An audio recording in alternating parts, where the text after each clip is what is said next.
Hi everyone, welcome back to the channel and College Process once again. I'm Ed from Principia Prep, and today we're going to be going over, does the date you submit your application for admissions matter? But before we begin, if you are new to the channel and are looking for additional college content, please hit the subscription button down below. It will notify you when new videos do come out, as well as we are still running and continuing to run the James Russo Memorial Scholarship as we have year after year, where we give scholarship money out to seniors in high school going off to graduating college this academic year. So if you're looking for more assistance, more help in the scholarship side, down below in the description is the link for the video, by the way. That being said, let's jump right into today's video. Does the date you submit your application for admissions matter? Now that many of you are in the mix of doing the admissions paperwork and we're early on in the school year, let's call it, basically the beginning of September, you guys may be thinking, well, it's still early in September. Does it really matter when I send my application for admissions in?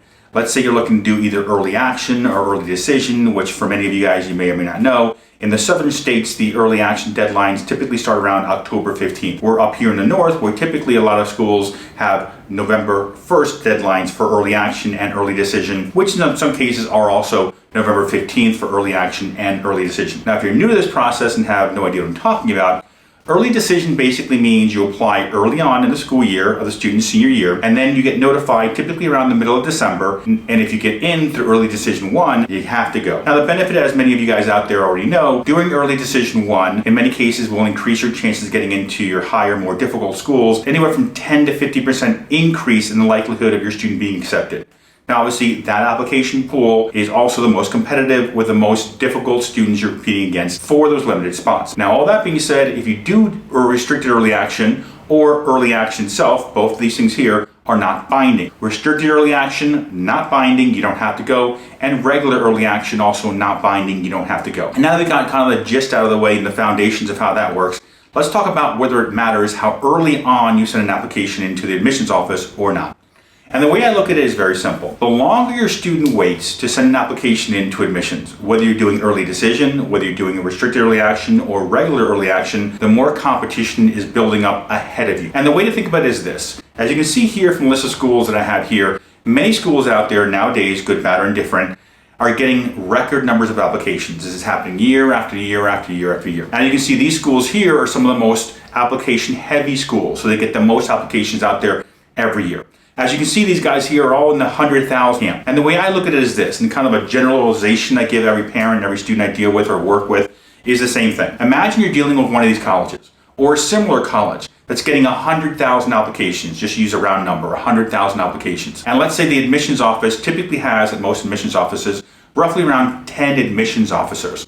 So you have to think, okay, if I'm looking at 100,000 applications coming in, there's 10 representatives. That basically means that each representative is going through roughly around 10,000 applications. Now, the way it works is, the way to think about it from your perspective is, every day you wait, every day you delay and get closer to the deadline. So the closer you get to the deadline, the later you submit, let's call it, right before the deadline, the more competition there already waiting to be reviewed before your student's reviewed. So if your student has a great application, let's say they have a great SAT, ACT score for that school, or they have a great rigor to their schedule, a lot of APs, IB, dual credit, college level courses, something the college is looking for. And in September, that application is very valuable because it's still early on in the mix, still early for the admissions rep to see that student's academics and everything else. As we get later on, let's say the end of October, right before the deadline, that person, that admissions rep for your region is typically already seen thousands of applications before. So your value in a weird way is diminishing the longer you wait to submit your applications to the admissions office. Because a strong application at the beginning of September gets a little bit weaker at the end of September, a lot weaker at the beginning of October, and way weaker at the end of October because of the fact that then everyone's application is already in. To give you an example, and you might be thinking, well, based on the list that you're looking at, Ed, yes, those schools are having 100,000 applications, but not every school has 100,000 applications. But the reality is this, even if you're doing early decision, let's say for a liberal arts school, which is typically somewhere around 10,000 applications or below.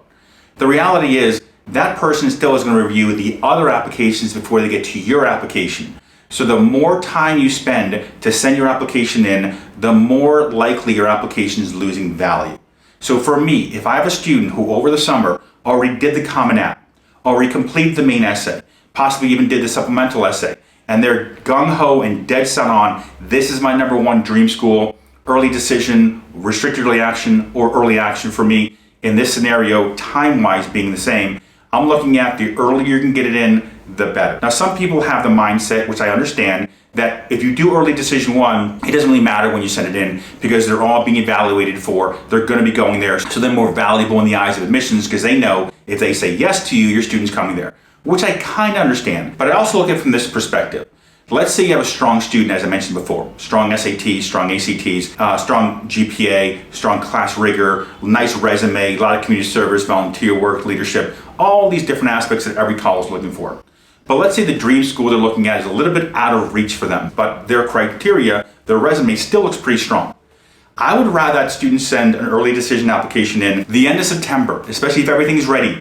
That way they're kind of jumping the gun at many other students out there because of the fact that if I'm in there early enough, I'm getting a fresh admissions officer, someone who hasn't seen perfect SAT, ACT scores, someone who hasn't seen students that have 3, 4, 5 pages of community service, volunteer work, leadership, all those aspects they're looking for. A student that has maybe 4 or 5 more APs, IBs, dual credit, college level courses, more than my student does.